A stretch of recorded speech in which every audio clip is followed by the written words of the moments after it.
Hello everyone, I'm Dick Wolf. This is the County Buzz. Abused and neglected children more often than not end up in the criminal justice system. And once there, they stay for a very long time. And keeping them in the criminal justice system from teens to seniors is a very expensive operation.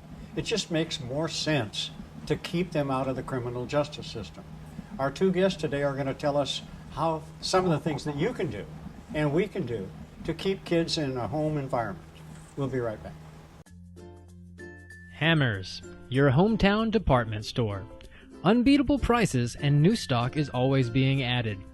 They've got a great selection of fall and winter fashions for the cold months ahead, hunting gear for all the sportsmen, scrubs, work clothes, fabrics, tools, and even great gift ideas like toys and jewelry. Conveniently located on the boulevard in Winchester, Hammers has something for everyone. Come in today and enjoy service with a smile. Mr. Postman says this about getting holiday gifts to loved ones: it's never too early. And one more thing, those gifts come large and small, and so do shipping costs. Military, right now is best. Hours are 9 to 5 through the week, and on December 19th, 9 until 1. International, UPS, FedEx, DHL, and U.S. Postal Service, December 11th. Domestic, for normal, FedEx, UPS, and Priority Mail, December 22nd. Next day air, December 23rd. Get your gift under the tree by Christmas. Well, welcome back, and hello, Linda Rollins. Tell us who you are and who you're representing here today. I'm Melinda Rollins. My home is in Manchester, Tennessee. I am chair of the CASA Works board for Bedford, Coffee, and Franklin counties. CASA stands for Court Appointed Special Advocates for Children, and we advocate for children in the juvenile courts. Okay, and with us is Jamie Olsen. Jamie, you're one of the volunteers that Linda just talked about. I am. And you're from Winchester. Yeah, I live in Winchester, Tennessee. I'm originally from Philadelphia, Pennsylvania. And what got you engaged? You brought your 3 children with us, and you might be hearing them in the background. They're watching their mom talk today. So how did you get involved with the CASA program, and why is it of interest to you? Well, I think it came of interest to me just having children of my own and seeing the children that my children were interacting with in the community and seeing the problems that were arising. And I was able to just simple Google search and found CASA, and I found that it appealed to me and it was flexible with my time availability, and I've loved it ever since. So a court-appointed special advocate, that tells me that somehow you're engaged with the courts. Yes. And how does a CASA volunteer, or how does a CASA system work with the court system in advocating for abused and neglected children? The judges, and we have some very good ones. We have Judge Ferris here in Franklin County, and Judge Brock in Coffee County. When they get children into their courts that they feel need to be advocated for, they will call on CASA to appoint a volunteer like Jamie to advocate for that child. And they're very cooperative. We have made tremendous strides here in Franklin County. They've only been in our system now going on 3 years, and the last figures that I looked at for last month, we had 100 children in this county that we were advocating for. That's an impressive number of kids, and it tells us there's some holes in our family network. Absolutely. And the thing of it is that we are only able to advocate for about half the children that need an advocate.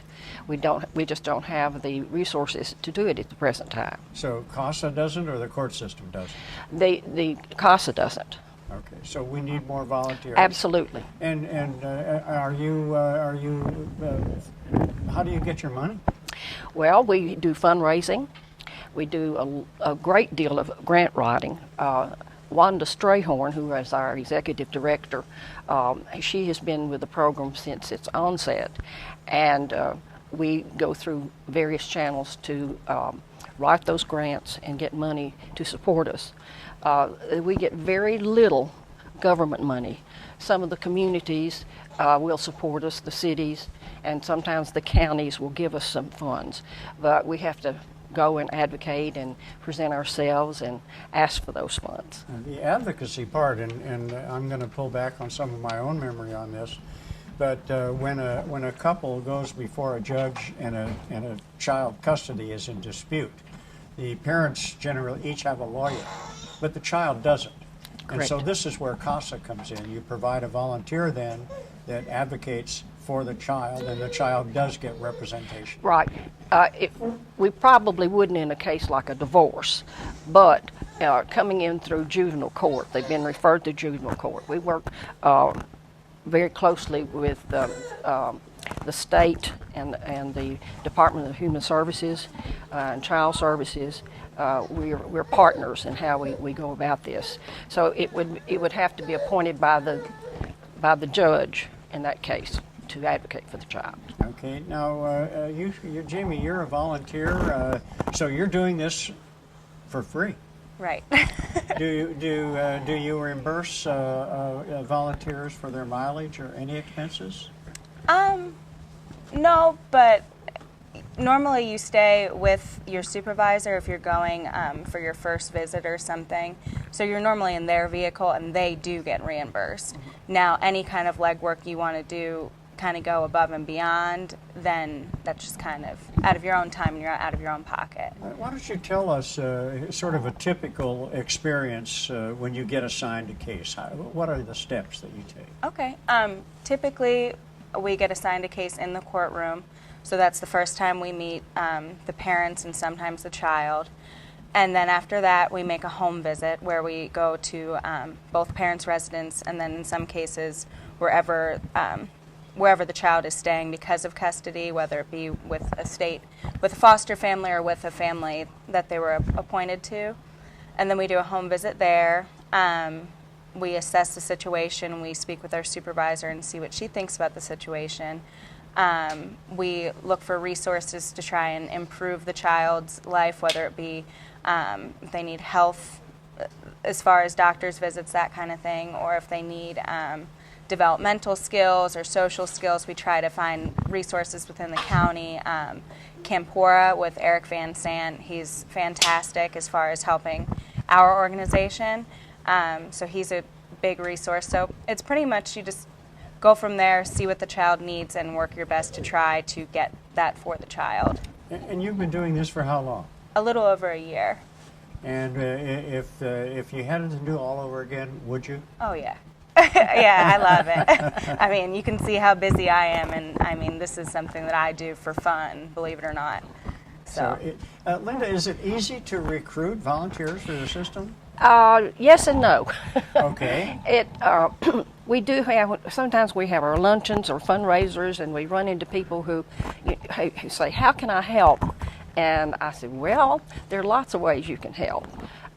When you become a volunteer, you're background checked, you're fingerprinted, you have to go through training. They do at least 30 hours of training, and then they're updated each year on changes that may have come about.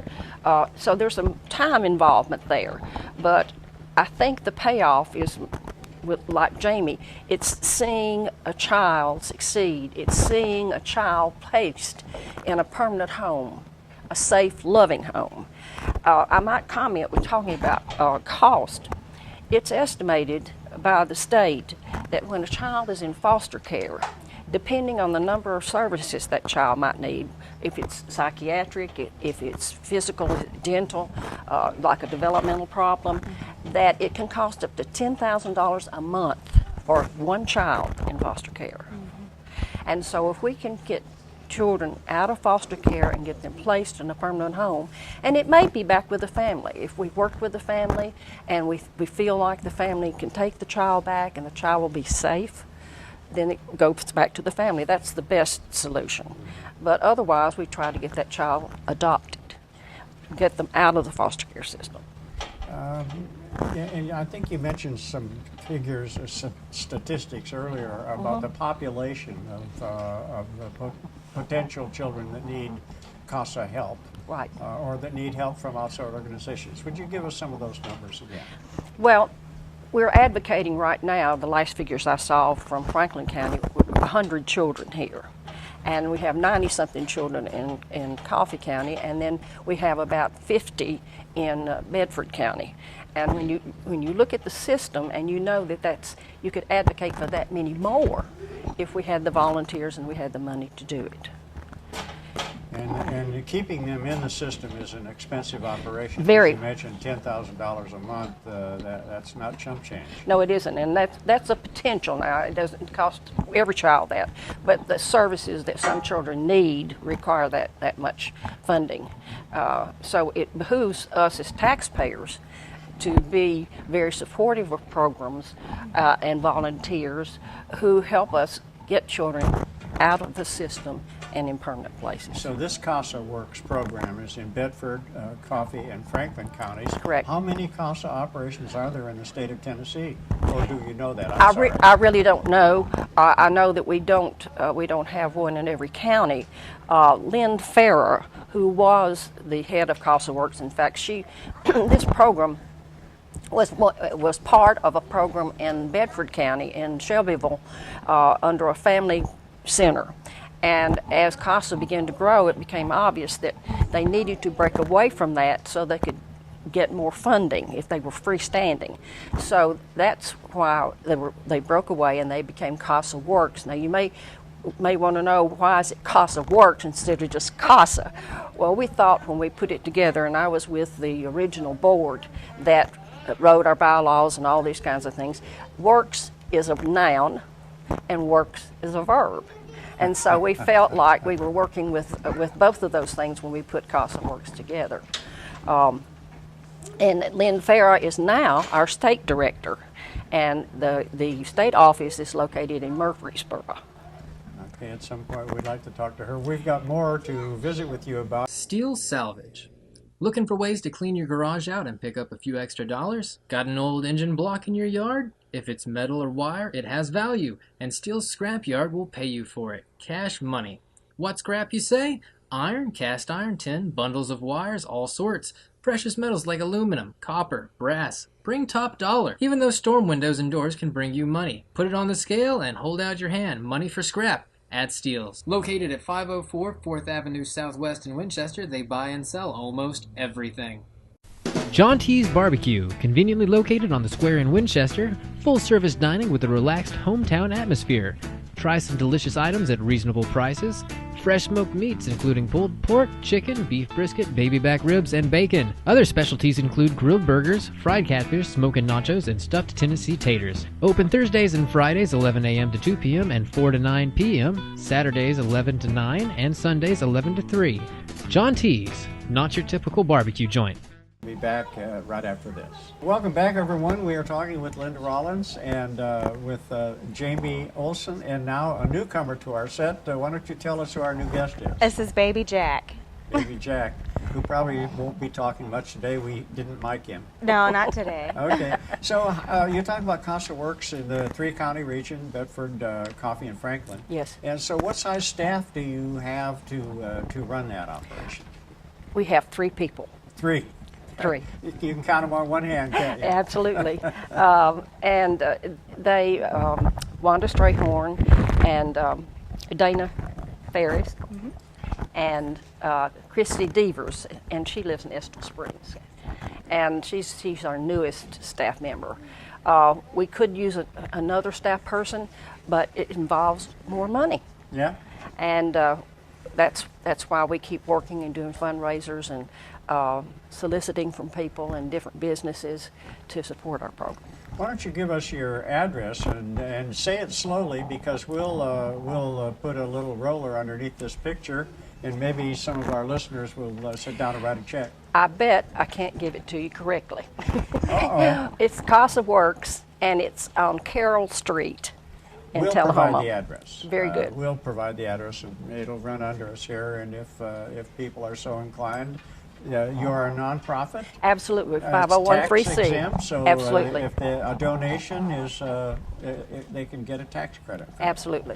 And this is a good time for people to be donating at the end of the year. It's a great time. Yes. And keeping kids out of the criminal justice system is a worthwhile thing, not only for their personality, but for the cost of it. You Absolutely. talked about that earlier. You mentioned CASA Works, and I've got to reveal a little piece about myself here. In 1985, I went to work for a Superior Court judge in Seattle, Washington, who was founding the National Court-Appointed Special Advocate Association at the time. And he had obtained $3.2 million from the Office of Juvenile Justice and Delinquency Prevention to create a national organization dedicated to advocating for abused and neglected children. It's so wonderful. I ran into Linda at the Franklin County Chamber of Commerce banquet this past week, and I introduced myself because all of the work we put in 1985, and that was a considerable investment that Yes. taxpayers made, but it tells me that some programs work very well, and it seems to me, in hearing you, Jamie, talk about your experiences, how many people were brought into new volunteers last week? 6. 6 And last that's week. just for Franklin County. That's just Yeah. Franklin County. So the program is doing its job, Yes, it is. It's very effective. and it could do more if we had more volunteers. What are the requirements for a CASA volunteer? Desire and perseverance. No particular education No, level? no particular education level.